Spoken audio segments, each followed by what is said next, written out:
What is going on, you beautiful boys and girls out there? Thank you so much for tuning into Tyromper's No Limit podcast. This is episode number 16. You guys always know I'm fired up. Today, we are very much fired up. We got the man, the legend here with us. He's got the American flag in the background. We are amped. We're fired up.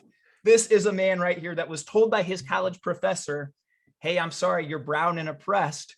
He told her back, no, I'm not. Watch me go succeed. And he has now built a massive, profitable business while helping others in the process. This is a man that has broke his family's generational curse of poor health, now leads his brother and other members of the family to do the same. This is a man that lives an on-fire, awesome, inspiring life. This is a man that I'm honored to call one of my best buddies, my brothers. He inspires me every day. Welcome to the podcast, Mr. Gabe Pluguez. How are you doing today, brother? Man, I'm doing absolutely amazing. Because I knew this was coming up, so I woke up, I sprang out of bed. I've been counting down the seconds, man. I appreciate the introduction too, man, because you fire me up like crazy. And you were definitely one of the first people who, when I just got into this space, just inspired me. And when we met in person, it was life-changing. It just got me even more on fire for the mission and just pouring into people's lives. And you've been a huge impact on me too.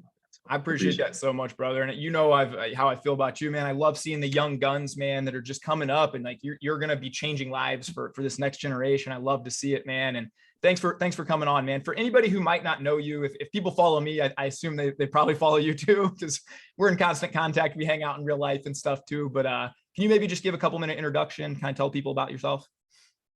Yeah. So I am this kid who I'm 22 years old, and I learned a lot of lessons early on in life from some struggles that I went through that I'm sure going to get all into today. And basically, a few years ago, I just made it my mission to use all of the pain and turmoil that I've gone through and try to take those lessons and help people prevent it for their future children. So that's what I'm doing right now. And I love it. And I've personally talked to many guys who have used your coaching, and we'll get into your coaching and stuff later in the business you've built. But I know firsthand, man, from these people that seeing the lives change, man, there's nothing cooler than that. Well, there's a lot to unpack here today, Gabe. Can we start with that college professor that kind of taught you this? I've heard a little bit about it. Can you tell the people kind of that classroom setting, how that came about and your response to that? Yeah, dude. So this is really, it's kind of funny because you hear like about how like these woke professors, like they pressure kids with certain viewpoints into doing things, and kind of thought it was BS when I was graduating high school, getting into college. And this just happened to be my first class, my first day of college ever. Right? And wow. So I walk in, and it's an English class, and we do like, the little icebreakers.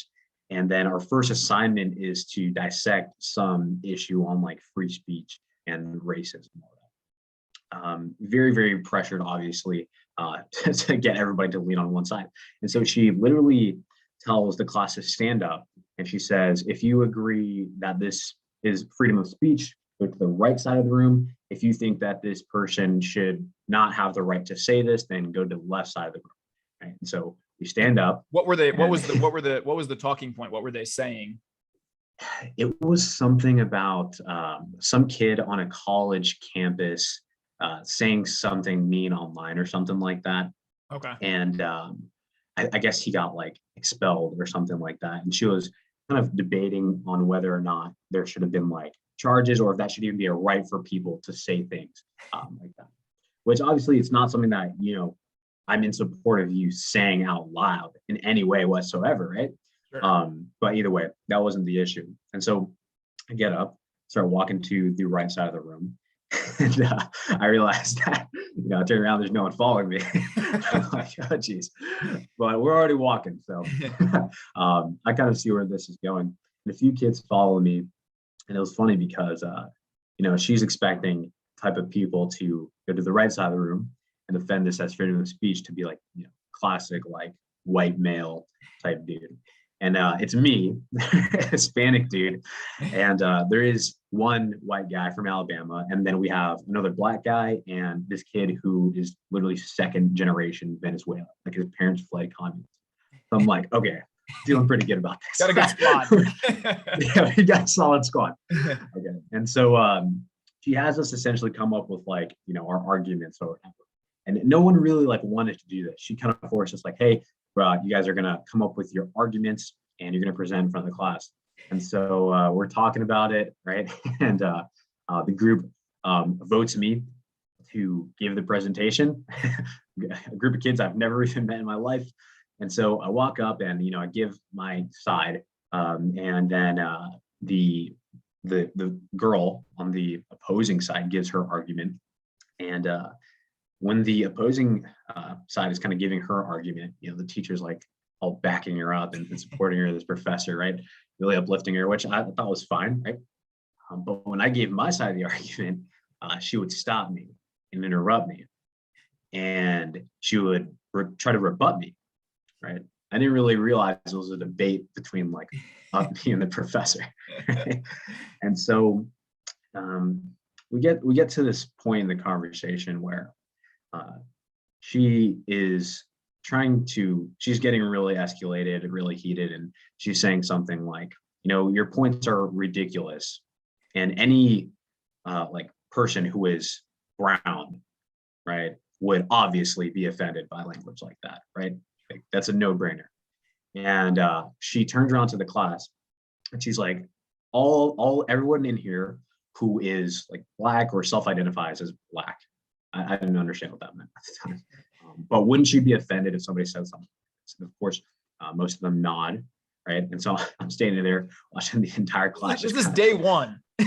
Day one, palms sweating in your first day Welcome of college. to college. Yeah.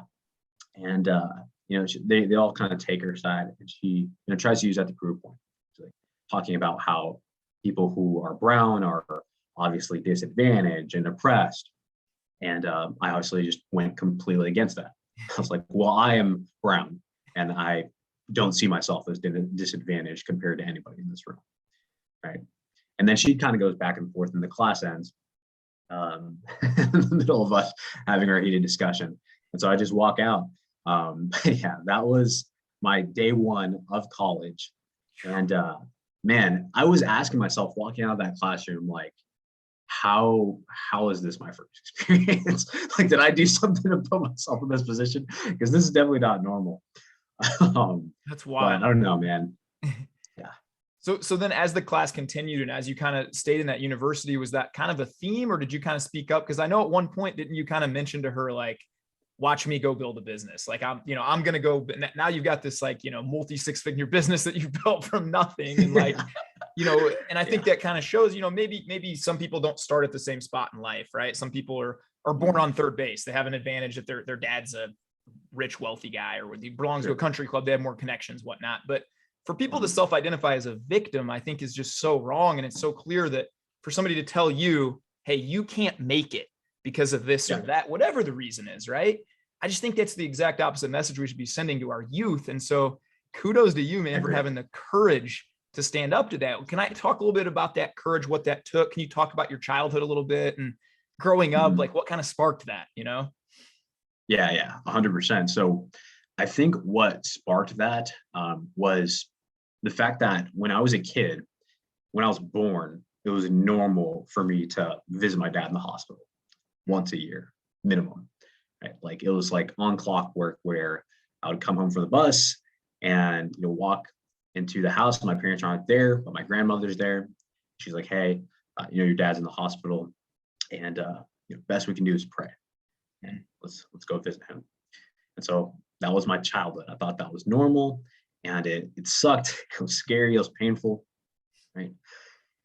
And my dad was he's an amazing father, right? In so many ways, but it is just this one aspect that really caused a lot of struggle for me. And he would say things like, this is hard. This is really hard in our family, but this is our blood, right? His dad had diabetes. His mom had diabetes. His brothers and sisters have diabetes.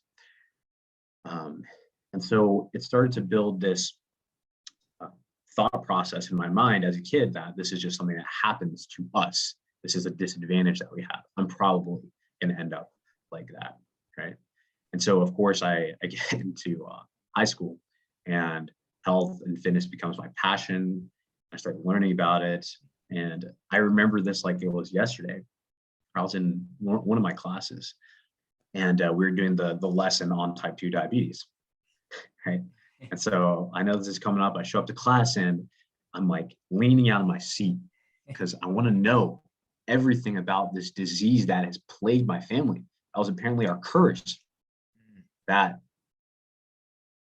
caused all the suffering, that caused my dad to lose his job, that caused us to lose our house, that caused our minivan to get repoed, that caused my mom to have anxiety attacks because of all the financial burden that was put on her. So I was paying attention in this class. Right? And anyway, at the end of the class, the conclusion is that type 2 diabetes is something that is 100% preventable. Just all by diet choices. And lifestyle, right? Yep. Yeah. 100% preventable and also reversible. Yeah. And so it sounds like hopeful information, right? But at the end of the class, I'm pissed. Like I'm racking my brain on how, if this disease is 100% preventable and reversible, how has my father, for the last 17 years of my life, continued to make the choices that put him in that position and that caused all this pain for me, and caused all this confusion for me? So I was angry and created a lot of resentment through my teenage years. But when I look back on that, what I realized is that my dad didn't know. He did know it was preventable. Okay. He actually did know it was reversible. He had doctors telling him this every single year. Hey, you know what? If you don't go home and change your diet and your lifestyle, you're going to be visiting me again next year. Right? He knew. But this self-identity of this diabetic curse was so powerful that it dictated his actions. Right? So he would come home from the hospital, have this self-identity of, I just have diabetes and this is what I do. This is what's cursed our family. So the second that temptation comes up again, he's reaching in the freezer for some ice cream. Right? So I created this, I really learned early on the power of that negative self-identity, those negative self-limiting beliefs. So when I got into that situation in the classroom and there's just this next level self-limiting belief that someone was trying to impose on me, I had to reject it, immediately rejected it. Man, that's so powerful, man, how you've kind of used some of that turmoil and those lessons to grow through them. Because I do think oftentimes we are the story that we tell ourselves inside our minds. And you make such a great point of the self-limiting beliefs, right? I hear this all the time, and me and you both coach men and help. So we hear this a lot. Well, this is just who I am. This is just who I'm just a smoker. I'm just an alcoholic. I'm just addicted to pornography. I'm just unhealthy. That's just who I am. And you're going to be those things as long as you keep telling yourself that story, right? But when did it change for you then, when you actually said, I'm breaking my family's curse. I'm going to lead other people to do this. Was there a light bulb moment for you that kind of clicked then? So it wasn't actually a light bulb moment. Okay. Because there was so much resentment built between me and my dad as a teenager. And he would admit this as well. Like it was bad. He would like sit me down and ask, like, why do you hate me? Like that's how direct it was. Yeah. And I would just keep a straight face. So it wasn't like, okay, this is horrible. I'm going to break my family curse. I'm going to lead them out of this diabetic thing. I did it myself first. I started taking care of my own health. I started being active. I was like, the very least I can control myself, and I'm not going to end up like that. Right. And so I'm this very, very, not like self-absorbed person, but I'm only focused on making sure I'm good. Right. And my later years of high school, even into the beginning of college. Right. And so somewhere around the beginning of college, my little brother also starts middle school. Yeah. Right. I love your brother, by the way, man. This kid inspires me. Yeah, I love him too, man. He's one of my biggest inspirations. And so he starts middle school, and I'm just zoned in. I'm this guy who I'm ignoring the family turmoil. I'm just put a pin in that in my life because I don't even want to deal with it. I focus on myself, and I'm barely spending any time at home. I was living at home at the time, and if you ask them, they would see me like once every 2 weeks because I'm just so zoned in on me, take care of myself, and disregard whatever they're doing. That's their choices. I don't care.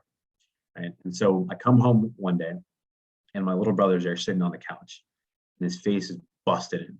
He's 12 years old. And the tooth knocked loose, bloody lip. And I'm always like, what the heck happened? Right. My parents are sitting there. My mom's like, he got beat up. Man.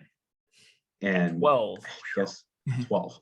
Man. And I guess it was some, I don't know, incident with a bully in the locker room. Yeah. And I mean, the way that it was described to me wasn't that it was like some mutual engagement or anything like that. But I guess my little brother like bumped into the kid. The kid tried to mess with him. My little brother said something back, and the kid just got on top of him and started pounding his face in. Right. And so I'm obviously sad for my little brother, pissed at the kid. Right. Kind of like that. Who is this? Maybe Gabe's going to go to school tomorrow and pay this kid a visit, right? Right. Exactly, man.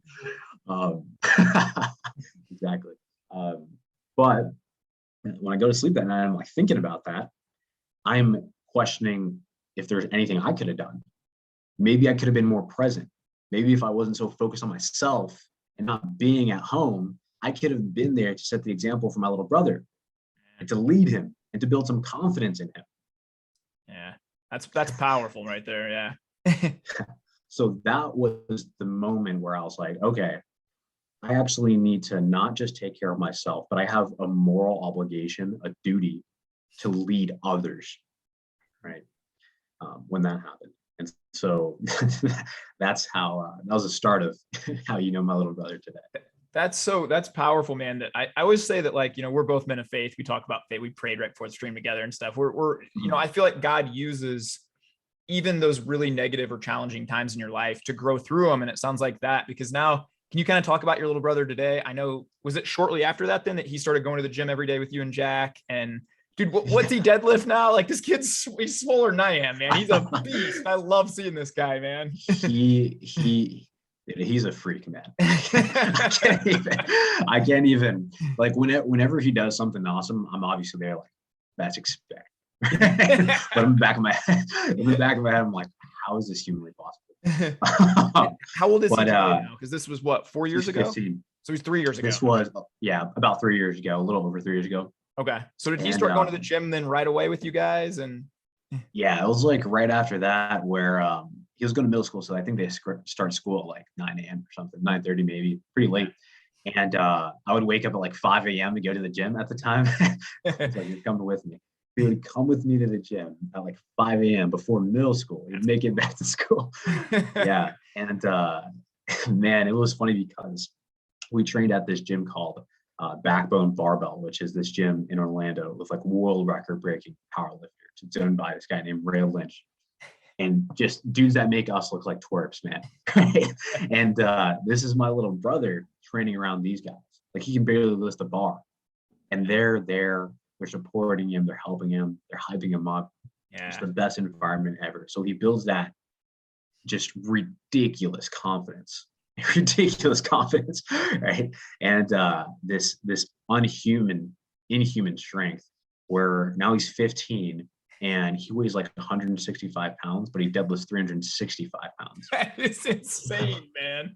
That is insane. At 15, he's deadlifting 365. I saw that video and I was like, holy cow, man. Like, that is massive.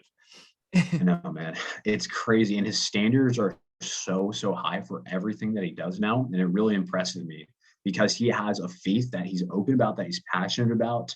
He made like $3,000 in a summer or something like that, just like mowing lawns. Like, he goes out and gets after him. Like, what the heck, dude? I had like $80 when I was 18. And he's this amazing guitar player. And I was talking to him the other day, I think this was New Year's Eve. And myself and Jack, my girlfriend, and him were hanging out. And he was talking about how, like, sometimes, man, I just feel like I don't meet expectations, man. And we're like, dude, what the heck? Like, you're the craziest kid we know. Like, you crush it at everything, man. So yeah, that's so powerful and awesome. I think a couple lessons there. Number one, anybody who's out there, go to a gym like this, because every big dude I've ever met, they're the nicest guys. They always want to help you. In fact, just a week ago at my gym, I just approached this guy there named Brandon, who I just told him, I'm like, brother, you inspire me every day. He's the strongest dude I've ever seen. He's deadlifting 600 plus. He's just always getting after it. And so I just said in between his sets, like, thank you. And he's like, hey, bro, let me show you this real quick. Now we're buddies every day. He gives me little tips, man. It's the biggest, strongest dudes at the gym always want to help everybody out, man. That's like literally, it's 99.9%. So getting him in that environment, I think, is huge. And then also it goes to show you are a product of your environment and who you hang out with. Now that he's got you and Jack and all these good, positive people around him, building him up, encouraging him, dude, look at how that changed his life in the last few years. And so anybody can have that takeaway. Surround yourself with these kind of people, right? Yeah, 100%. And environment is everything. And I think that's really a good like point that you touched on how the biggest, strongest dudes, they always want to help you out. And I feel like some people, they go into like the gym or any situation, or even like their like church. Mm-hmm. They're thinking like, I don't want these like perfect people to look down on me and like belittle me. Yeah. Okay? Like I'm afraid to go to church. I'm afraid of being judged. And if people really have a strong faith and a strong understanding of God's glory, then they're going to be the furthest thing away from looking down on you and judging you and making you feel belittled. They're going to be welcoming. Yeah. Right?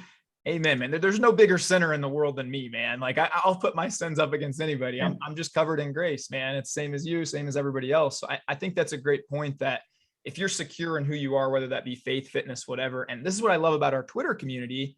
We all build each other up every day, man. It's just like hanging out with all my best friends on there, because look at Gabe just deadlifted 600. Let's fired up, and then we're just all day. Everybody's like pouring life into everyone, man. And I feel like that environment is just so conducive for everybody being their best selves, and everybody needs to put themselves in that kind of position, I think. Yeah, I agree 100%. I think a huge mistake that some people make, and I mean, it goes on through their entire lives, because I mean, these are the guys that are like in their 40s and 50s, reaching out to us for this kind of thing, is that they think it's just going to come along, right? And it's not. You have to be intentional about it. Like you have to do your part. This is something that a lesson that I talk to all of my entire team about, all my clients about, is that yes, there are these promises that God has for you, all these great things that God has for you, all these blessings that God has for you, that you put on your heart and that you've been longing for. But you also need to do your part. You need to hold up your end of the bargain, right? Dude, and I learned this in the harshest way possible with my family's health situation, because there'd be times where my dad would come back from the hospital and my entire family would come over and they would be praying, just God, please help him, please save him. And when I'm seeing this as a kid, you would think that this is something that would strengthen my faith as a kid, all these people coming together and praying. But when I see what they do afterwards, there's nothing they do to change that. There's nothing, they don't do their part, right? Yeah. And so that almost ruptured that faith. Like, what is going on here? Are you guys just going to pray endlessly and ask for all these blessings and not hold up your end of the bargain? And that's big, man. That's like in James, brother of Jesus, he says, faith without works is meaningless. It's nothing, right? We can pray. I can pray all day, God, keep me safe. But if I just go stand out in the middle of the highway all day, that's pretty foolish, right? And I agree with you. God puts that vision, I think, on everybody's heart, deep in our soul. We all know we can be that best version of ourselves, but then he calls us to move our feet. And too often, I think people who pray, God save me, God help me, God show me, but they're unwilling to move their feet. They're unwilling to do what it takes. They're unwilling to sacrifice. And I think that's the biggest thing. So moving back to your family a little bit, has that healed quite a bit, or where's you guys' relationship now? Is everybody starting to get a lot healthier?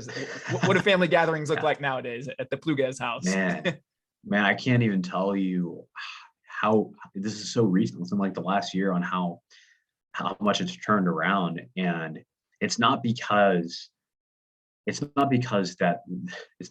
there was any lack of desire to try to like have a positive relationship with my dad or my family to be healthy, but because of how like deep the wounds were.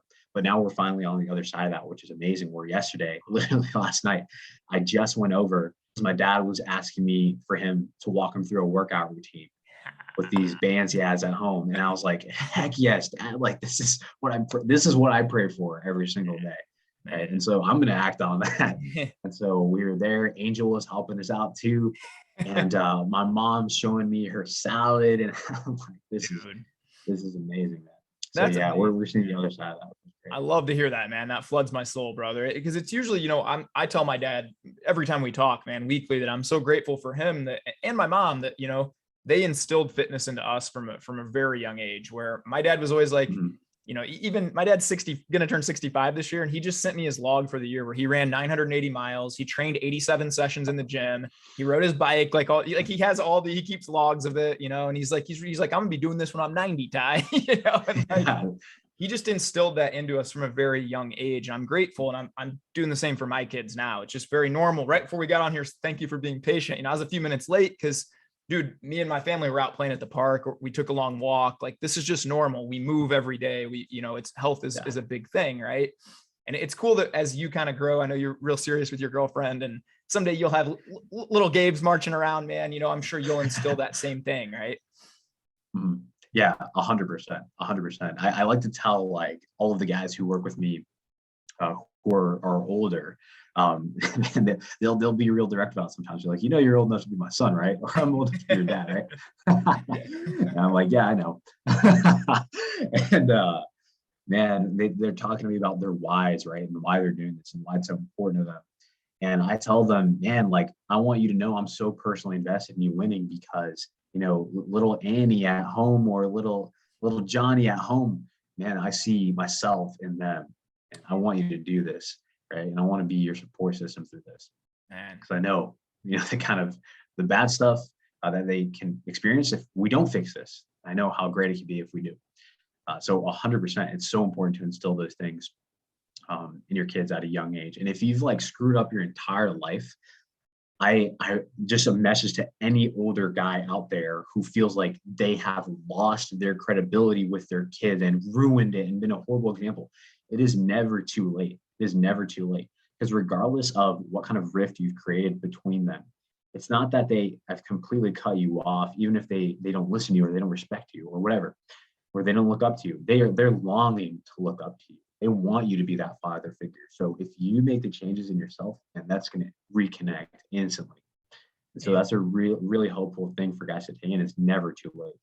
Amen, brother. We're one committed decision away from changing your life at any moment, man. That's what I always say. And it is beautiful. I know you see it all the time. I got a client out there who, I encouraged him, this was about a year ago, to sit his family down and tell him, hey, for 45 years, dad hasn't done these things. Today is day one. Dad's going to do these things. And now we look back, man, I just got off the phone with him like a week ago. He's down 46 pounds, man. And now he's the kind of dad who, instead of just sitting on the couch every night when he gets home from work, man, they're going for walks. They're playing at parks. He's pouring into them. He's changing that entire, and he was mid 40s. So it is never too late. And I love the way you said that, man. Can we kind of talk more about you guys' business? You and Jack. I love Jack. Shout out to Jack Bly, man. It's literally one of my favorite days hanging out with you guys too, man. Here those couple days in Vegas, getting a couple workouts in. But can you kind of talk about how building that business? I know it was, sort of a struggle at first too, or you weren't making any money, and how you've been able to scale that. And can you kind of talk about, the impact that you guys have been able to have? Yeah, 100%. And our entrepreneurial journey has been funny, because a lot of people, I feel like they have a crazy success story, but we really didn't. We have been very, very intentional about every single move we made. Like when we first started, we literally had this conversation. We had already become best friends. We were training together. It was outside the gym. We just got out of a workout. We were like, dude, what do you want to do like in your life? Like, what are your goals? And we're like, I don't know. Like, want to make a ton of money. And yeah, I'm like, okay, how do we do that? Well, you're doing this degree. Well, I'm doing this degree. Well, how much do they make? Right? Not as much money as I want to make. So we're like, okay, well, we need to start a business. So we literally met the next the next morning in the study room in the college I go to and I went to, and we sat down. We're like, okay, this blank business plan street. And we started with something totally obscure. It looks nothing like what we do now. But we started this business, and we were just working and evolving and developing our skills and trying to find people and trying to meet people. And we were achieving You were learning all the ways to, you were failing and learning all the ways to not do it, right? Which is an important step sometimes. Oh yeah, we learned all the ways to not do it. Man, so one day, this was maybe like 6 months in or something. We get really, really serious. So like, what is your actual mission in life? Like, is this something we're going to do? Is this something that we're serious about? And we talk about our mission and how we feel called to like actually help people and lead people, right? Everything we've been talking about today on this podcast, right? And we're like, okay, so we do need to go all in. And so I quit my my job that I've been working, and just go all in on this. I'm like, I have no responsibility at the time, just my gas basically and some of my food, right?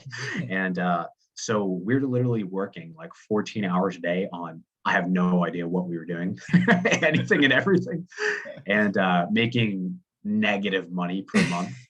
Right? And we were doing these hauling jobs like just to survive. I have this F-150 pickup truck. So we would work on like our business in the mornings, like all through the mornings and through the day. We're like, cool, we got a haul job at 4:30. We're gonna go pick up so much trash just to make like $50. And that's how we survived for like a year and a half. And so we're looking a year and a half in, still the same cycle, but we're just nose to the grind, man. We don't care. We're not even, we know we make $0. Like we don't care. We show up every day. And I moved into this place with my girlfriend. And so there's a responsibility. How money becomes important. Yeah. And so I got to pick up the haul jobs so I can make, $600 a month or so. and we're sitting here one day and man, it's tough. And we're trying to figure out what to do. And Jack just says like, dude, we got to get freaking paid. Like, straight up.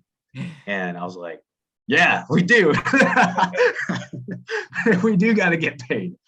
Were you training friends for free or what were you guys doing at this time? Yeah, we're trying to train friends for free. In a year and a half, we'd found like 2 clients who were willing to hire us for like no money, and we were training them. And that was like our business was like these 2 dudes who were paying us like $60 a month, and we were like awesome. And so obviously that's no way to profit.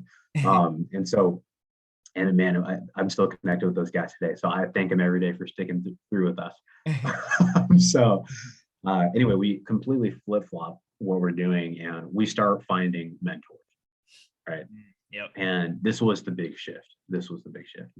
And this is the same thing we do every single season of our business now, right? Where we hire these mentors, and anybody and everybody who you respect and have learned from on Twitter, we've probably hired or worked with them in some way, shape, or form. So we hire these mentors, and it's like a shortcut, man. Like they look at what we've been doing for a year and a half, and they give us one piece of advice, like in a text message. It's like we implement it and we start making money. What the heck? And it's just mind blowing. And so we've continued this cycle and this process of learning a new skill from a mentor, being able to learn it ourselves, practice it, level up our business, reach more people, help people see better results, impact people more deeply, right? And then when we need to level up, we have to learn the next skill, to find the next mentor. And that's something that Zach Hummel taught me specifically. He's actually the guy that we're working with right now. I just talked to Zach. He's amazing. You're feeling good this morning. Yeah. And he was like, Gabe, obviously whenever you speak to him, you're like, how does he know all this? He told me how I know all of this is because I always have mentors, straight up. And I was like, okay, man, like that justifies what I've been doing. And I'm going to keep on doing that. So that's been a huge part of our success, is obviously working our butts off, being completely dedicated to our people, but also being committed to the process of learning, right? That's how we've continued to expand, how we've continued to win, and how we'll continue to win and continue to grow until we literally decide that we've accomplished the mission and there's no longer anything for us to do, right? But if you make that committed decision to learn from somebody who's done it before, you're unstoppable. Like Yeah. that's the hack to life. I think that is so, and it's not really taught or talked about in the circles I grew up in or in school or anything like that. But yeah, man, I was spinning my wheels too. And then I invested, some money into a poker coach when I was like 20. And that poker coach just so many light bulbs, the way that I approached the game. And now I've made, 7 figures plus playing poker. And then when I started this like online coaching business, it's kind of spinning my wheels, hired Zach Hommel. So many light bulbs went off, man. And it's such a cheat code that no one talks about. I had someone on my podcast, I think it was episode 5. His name's Marvin Mitchell. And he grew up in homeless shelters and all this stuff. And then last year, I think he said he spent $130,000 on coaching and mentorship. And he said just directly because of that, he's going to have a $1 million day, multiple of them this year. And he's just continued, his first coach cost him $100 and then $1,000 and then $10,000. And he just says it's the cheat. He said, I don't know anybody today that's a multimillionaire. He runs with in these circles now that doesn't hire mentors, that doesn't hire coaches, because when they've already gone through the things and failed a bunch of times, if they can save you that heartache in that process, what a cheat code. Yeah. It's unbelievable. So yeah, I love that was the guys' turning point. The biggest thing I'll say about you guys too, and I'm going to link all your business stuff below. So anybody, please check out Gabe and Jack. It's fantastic guys. I've trained with them multiple days firsthand. I learned so much just from training you guys those couple days, man, that I'm so grateful for it too. But you guys just have a heart too, set aside all the work ethic and the mentorship, a heart to help. That's your number one thing. I think you do it for free. You just want to help people. And I've always seen that from you guys from day one, just helping everybody who comes in your path. And I think you guys especially just have that heart and that vision kind of, I think God put on you to just, maybe it's from your childhood, from your past, whatever it is, but I want to help everybody win. Right. And can you kind of talk about that mindset, that abundance mindset, how you think that plays a part in it too? Yeah, I think that is requirement number one. Right. Like if you can learn, I think you can learn all the business hacks and you can learn all the tactics from anyone and everyone. But if you, at the end of the day, especially as an entrepreneur and somebody who is ultimately held responsible for the success of your business, if you don't want to help people, if you don't have that internal drive and that internal mission, and that, like you said, like I would do this for free and I will die for this, then you will fail ultimately, right? Because at some point there's going to be a test. Yes. Maybe it's a few days in a row, maybe it's one day, maybe it's a month in a row, where all of these stats about how 90% of businesses fail and crash and burn, and all of the doubt that people have put into your mind, all of it starts to come up to fruition, and you're wondering if they're right. And you're wondering if it would be a little bit easier to have that nice guaranteed paycheck, safe, right? That safety, right? That comfort. And if at the end of the day, you don't want to help people and you don't want to serve people, you're not going to succeed, right?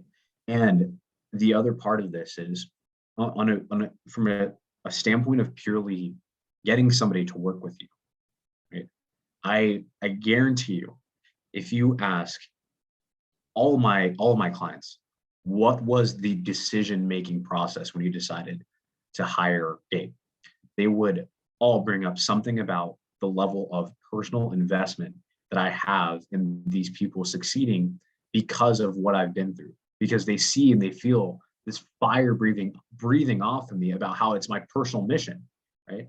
And so at the end of the day, when I'm in putting myself in a business transaction, yes, there's money that I want to make, of course, right? But I'm actively thinking that if I can't help this person, there's going to be pain and suffering that they go through or their family goes through that I know what that feels like. Yeah. Right? And so they know I'll do anything in the world to help them succeed. That's so right? awesome. So you have to have that mission. You have to have that burning passion. I love that, man. A guy that I know we both love, Joey Devlin, he was on a podcast a couple days ago. We were on the phone a couple days ago and we both said it takes us about 3 weeks usually to tell our clients that we love them. Like you get so personally invested that you just love them so much. And that, ultimately, I think all of us it's a bigger vision and mission than just a business or ourselves, man. We just want to help people. I'm incredibly blessed to feel like with you guys in this group that we all kind of have, we get to change the world every day, man. That's the coolest thing ever to me. We get to literally change people's lives and change the world. And there's no better feeling than that. Yeah, 100%. It's the best of both worlds. I literally wake up every single day and pinch myself, man. I kid you not. I can't believe that this is what we're called to do. What we're called to do on both sides of things, with just a potential for any sort of financial goal that you can imagine. That's up to you as far as you want to push. Plus the fulfillment that comes with helping people, man. Like I bring this into everything I do, where at the end of the day, the reason I do every single business task is because I have this mission. I have this mission to help these other men align their fitness with their faith. That's, at the end of the day, that's the mission. So when I'm looking at my task list and looking at ideas and things I can do and where I put my time, it has to follow that mission. It has to follow that mission. I love that, man. That's Deeper purpose than yourself, man. I love that. Well, I want to unpack one more thing here before I move on to the end. I could probably sit here and chat with you for 5 hours, man, but the baby duties will call here eventually. But we're going to talk about relationships and I know you have a high school sweetheart. It just shot out of your eyes. The moment when I first met you, we gave each other big bro hugs, and I'm like, is your girlfriend trusting you in Vegas? And you're like, bro, it's like, we're, like, single, good looking guy hanging out in Vegas for a few days, but you're like, bro, it's on lockdown. Like, I love this girl. You were just talking about her in such a great way. Can you kind of share a little bit about your relationship, maybe some best relationship hacks for anybody out there kind of listening to this? And yeah, 100%, man. I appreciate you talking about that too, because I'm sure she's going to listen to this. That's going to be We're all about it, man. I love it, man. Yeah, dude. She's my best friend. She's my best friend from day one. And I literally, like, it was a few months into high school, I saw her across the courtyard, and it was like, holy crap. That's literally, first thought was just like, that's just the hottest girl I've ever seen. I'm going to go up there. And so I was very intentional about that. And dude, I courted this girl, man. Like I met her, hung out with her, prayed about her for weeks. And I was like, okay, I'm going to ask her out. I'm so glad I did that way. And if I told any of my friends that's what I was doing at the time, they probably would think I'm crazy. That was some cheesy thing. But all I'm saying is the proof is in the pudding, man. So yeah, man, we've been through a ton of struggles, and we're obviously like, we're doing so much. We have amazing plans for 2022. I'm not going to say anything specific, but you can imagine biggest plans that you can possibly have for a girlfriend. And yeah, so the number one thing that has helped us has been just taking complete ownership of any issue that comes up, right? Because like at the end of the day, I think it's so easy for people to keep score and think it's 50-50, and maybe I did 55% today and you only gave me your 45%. That creates resentment, right? But you both have to give that 100% and take 100% of the blame for everything. Because even if it's their wrongdoing or whatever, right? They could be 100% responsible for their actions, and they are. But you are also 100% responsible for not being the partner that has kept them away from that, right? That's how we have really seen things and embodied things. And that has been transformational for us. That's so awesome, man. I love to hear that. And I know like faith is obviously a big part of you guys, putting God in the center. I know you guys pray together often. You talk about that quite a bit too. And I just can't wait to see you guys' journeys as you go and produce little mini Gabes. And I think I'm honored to get a front row seat to that, brother. So thanks for sharing that, man. And next time you come to Vegas, will you bring her out? You guys can come hang, and by then we'll have 72 more kids. Probably we just keep adding here. And, you got to interact with my boys last time. Now we got another little girl here hanging around here. So that's awesome, man. I love it. Well, dude, now I end up every podcast, man. I do these called 5 rapid fire questions. So I'm going to fire off just 5 rapid fire questions. Give me the first thing that comes to your mind. All right, brother? Yeah, ready. All right, man. We were just on faith, and so I want to kind of put that in. Who's your favorite character of the Bible, or do you have a favorite passage or someone you relate to very deeply? Yeah. So my favorite, it kind of depends on the season I'm in life and like what I'm learning. Recently, it's been the book of Ezekiel, where it just talks about just how impossible it is to understand the glory of God. and how that speaks to how glorious he is.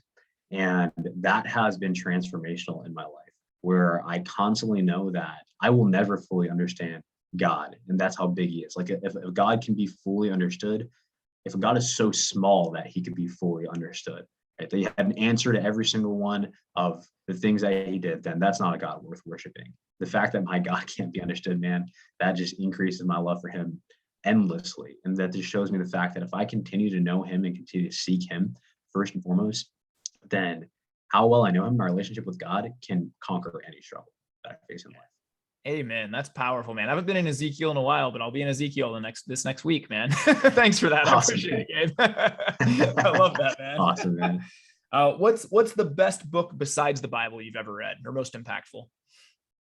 The most impactful book besides the Bible has been The Final Fight by Shane Hunter. Shane Hunter on Twitter, he's Lord Abrasivisms. And he is a marketing genius. He's one of my mentors right now as well. Nice. And dude, I spent an hour with him yesterday that probably saved Jack and I thousands and thousands of hours of work. And that 1 hour probably made us millions. Like, I'm dead serious. Like, this guy's a whiz. And in that book, he talks about the power of that self-identity and those self-limiting beliefs, right? And so that has been completely transformational with me. And it's crazy how many parallels there are with that and with faith and with everything we've talked about. And so The Final Fight by Shane Hunter. You guys look up Lord Abrasivisms on Twitter and get that book. It'll change your life. Appreciate that, man. I'm going to too. Thanks. All right, what is your current PR on deadlifts? I know how intense you are in the gym because I've lifted with you several times. Get the headphones on, you're locked in. What's your current PR, man? Yeah, man, my biggest deadlift is 600, and right now my biggest deadlift was 455 for 3. I'm doing conventional again, so it's a little bit lighter, but I want to get back to that 600 on conventional. So yeah, that's the process right now. I saw the video, bro. The bar was bending in the middle. you were lifting it. It was pretty insane, man. That fired me up quite a bit. What's a favorite aspect of your job, my man? Talking to people. Yeah. And talking to people and just seeing actual change happen in their lives as a result of the work that they do. And the fact that, like, my experience, the lessons I've learned, my voice can just be a little bit of a trigger for that to happen, for ultimately for God to work in them, and for that to happen just amazes me every single day. Like, I always like to say, and I tweet this out, just like, Lord, speak to those who speak to me, speak to those who speak to me. And the fact that I can speak to somebody and something changes, like, man, that's the most fulfilling part of my day. So that's amazing, man. I love to hear that. Zach Hummel told me when I first told him I wanted to coach, he goes, okay, man, you're going to be doing this within a year and expect to see miracles every single day. And I was like, I don't really know what that means. And now I totally know what that means. It's been pretty amazing. What's one piece of advice you'd give for anyone that wants to get in shape, take control of their life, but maybe they feel like, I don't know where to start? Where would you tell somebody to start? The easiest way is to find a mentor. First and foremost, the easiest way is to find a mentor. So I hire Tyler, talk to me, find someone that you trust, that has the same values as you, because they'll be able to understand why it's so important that you do this. And their words are going to hold so much more weight to you, right? So find somebody who has similar values and ask them for help, and you will be unstoppable if you listen to what they say. Man, that's awesome, brother. Well, thank you so much for coming on. There's so many other topics I want to get into, but we're out about it at the hour. So will you come back on here in a few months? We can get into those, man. Dude, 100%. I wanted to get into how your counterculture, because, you speak on God and faith and only love one woman and, all these things. We'll get into all that next time. But I want everybody to know watching, I'm going to link everything Gabe does below, Gabe and Jack. I want to have Jack on at some point. I got a commitment for him to come on here in a couple months too. So awesome. I really check these guys out on Twitter, on Instagram, on social. I'm going to link his coaching below too. I can personally vouch these guys know what's up and they can get your body to amazing levels. I just love these guys more than I can imagine, man. Thank you so much, Gabe, for coming on, brother, and sharing your story and your journey, my man. Dude, thank you so much for having me, man. You are truly one of the biggest role models in my life over the last year. And I continue to just follow and try to learn from you as much as I can, because there's a lot in you that I see that I want, man. So I'm going to try to replicate what you do so I can end up like this. I just can't wait till you have a bunch of little kids. You can bring them all over. We can take them all up to the park and the splash pads and it's so much fun, man, being a dad. It's the greatest thing ever. Wait. Well, thank you guys so much for tuning in. This has been Tyromper's podcast, episode number 16. Thank you so much. This is Gabe Pluguez, the champion, the American flag behind us. Thanks for tuning in. If you guys get any value out of this, please like, subscribe to the channel. Helps us out a lot. And you guys go be kind to somebody, pour in, be kind to yourself above all else, and go have the most blessed day of your life. Thanks for tuning in, guys.